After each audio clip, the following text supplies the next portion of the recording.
Bozeman, and this is Confessions of an SEO. These episodes are short and may or may not reflect management. Well, who am I kidding? Of course they do. Welcome to episode 38 of Confessions of an SEO. It didn't take long for last week's episode to kind of, explode. The topic was Forbes and how Forbes was also still looking like they were not taking no for an answer when it came to Google's site reputation abuse policy. And they were taking over all the SERPs for things like insurance for pets and other things, only to have their victory snatched back manually by Google. The takedown on a lot of it in some circles was some form of, why can't Google figure this out, how to algorithmically find these cases where sites are doing this? Does Google really have to rely on what is effectively crowdsourcing their enforcement and have people like Lars Lofgren, who isn't getting paid by Google, to spend his time finding these connections between these enterprise sites and different affiliate marketplaces?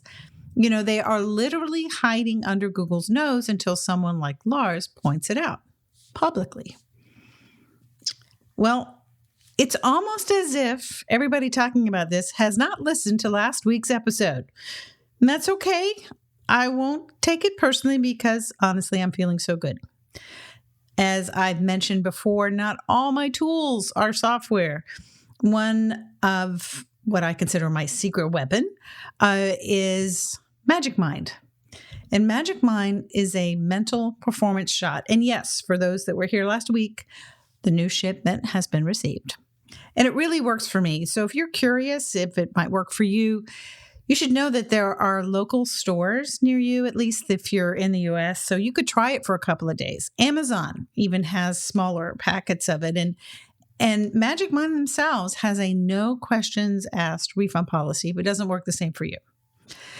Here's the other thing. They also do good community work. For each bottle sold, a portion goes to mental health charities that help homeless communities in the U.S. If you're like me and you love it and you want to get a slightly better price, go to magicmind.com/SEO pod. And for a limited time, you can get up to 48% off your first subscription. Or if you want to do a one-off, you can get 20% off for a one-time purchase. Now, either one, you can use the coupon code SEOPOD20 at checkout. Now, for the people in the back, there is no such thing as helpful content. Now that I have your attention, please allow me to clarify. So remember Forbes, the enterprise news site with the ballsy affiliate program and the site reputation out the yazoo. Ever since helpful content hit the scene, if you don't remember the date, it was August 22nd, 2022. Oh, wait. If you didn't notice it then, well, neither did anyone else because they were learning on our sites. But it was when the concept of helpful content as an update topic became a talking point. People think of it as if it's a thing, like you better have helpful content on your site. Write helpful content. When you write for people, that's helpful content. Yeah, well, the truth is, for the sites that were hit, they were hit because of unhelpful content. Not enough helpful content, but specifically unhelpful content. There's no rewarding of sites with more helpful content than these other sites. It was a pure, unhelpful content tag from the helpful content systems classifier. Now, that is what I mean when I say there's no such thing as having enough helpful content to protect you from the unhelpful content tag. Again, there can always be revelations when we look at the opposite of the thing that we're talking about. Okay, so we need to have some flexibility in our minds to be able to go, all right, so let's see. Initially, it was clear to many that news sites seemed to not get hit by the helpful content update. They just sailed along. When they competed for affiliate income, along with affiliate sites, it was a given, that everybody could compete. Until those affiliate sites got dinged and dinged hard by the helpful content updates. It got worse and worse the more updates came. Suddenly, it was meaning that Google was favoring big brands. Not seeing that.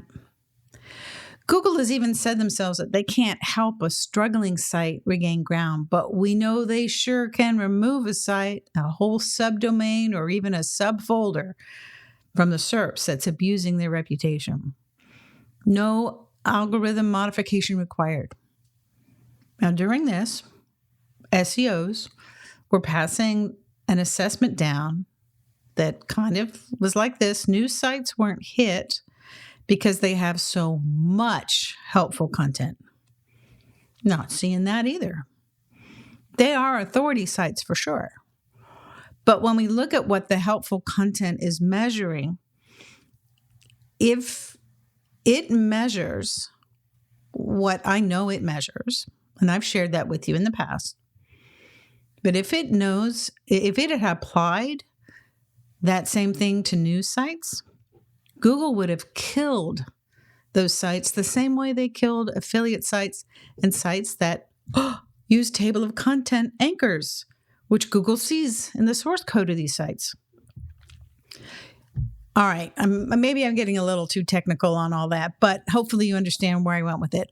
Because I see these articles coming out every month comparing sites hit by the helpful content against other non-news sites that were not hit by the helpful content updates.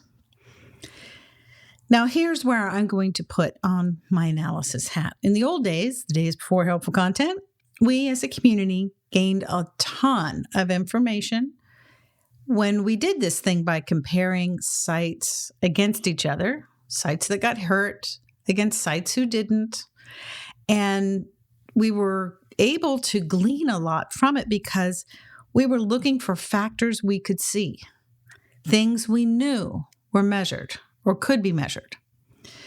The reason helpful content cannot be seen like any other factor is because it is obscured as a domain factor in results. You can't see what you're looking for. You can only see the behavior of what happens after it's hit. We are so past the days when our optimizations are what were the only thing that won us our positions. In the age of helpful content, it kind of doesn't matter how well a page is optimized if it garnered an unhelpful tag from the helpful content classifier. If it does that, your goose is cooked. Well, not if it's just one page. But if it's a lot of pages on your site, yeah, it's going to sting. There are many well-known SEOs who no longer talk about what they rank for because it kind of felt like everything turned upside down, or at least feels like that now that we're in the helpful content policed SERPs. We are way past keywords, and Google wants real sites. Ironically, one of the comparison articles... Sorry, I don't understand. I know you don't, Google. I'm going to put you in the drawer. So the thing about all of this, with these comparison articles, there was one that caught my eye because there was one thing that had statistical significance. However, that data was discounted because mathematically their sample size wasn't large enough. So what they found wasn't truly significant enough because they'd only looked at 50 sites. Man, I was reading that and I was feeling like Harry Potter when he was in the cloak of invisibility and Professor Snape sensed him. I mean, the thing here is about the table of content anchor URLs on pages. If Google can see those in your source code, the helpful content system is at this time not accounting for the canonical. So, as it's scoring all of these URLs as different pages, it is killing these sites because of duplicate content. Weekly, I'm called in to look at sites that have the same damn issue. And you know which sites probably don't have that issue? I'll bet you news sites that use table of contents. Now, if you know of one, you know I would love to know about that, because I'm absolutely certain that news sites are exempt from the helpful content system, which is why between last week and this one, Forbes and likely all the other sites that added the marketplace to their sites saw the smoke when Google manually set fire to their plans. I've got two more things to talk about. Last week, Wix dropped a new SEO course. So if you're looking for something to teach you principles, I recommend it. I've also been checking Wix Studio out lately. It's their web development platform aimed at agencies and enterprise. It's all about creating stunning websites with full stack solutions and even some AI magic thrown in for good measure. So theirs also is the only site builder I know that has a bot report to share with you what Google's eyeing on your site. So if you're itching to level up your design game at scale, Wix Studio might be worth a peek. I also found it interesting that they have an app marketplace, where if you create some of your own widgets and interactive components, you can sell them on their app market. Pretty cool. Well, if you're curious, give it a look. I'll put the URL. It's wix.com/studio. Who knows? It might be just what you need to take your web design skills to the next level. I can't believe I haven't said this already, but the indexer platform that I've been developing for quite some time has a name. Settled on Indexilla. The logo is in the works. I guess you know what it's going to look like.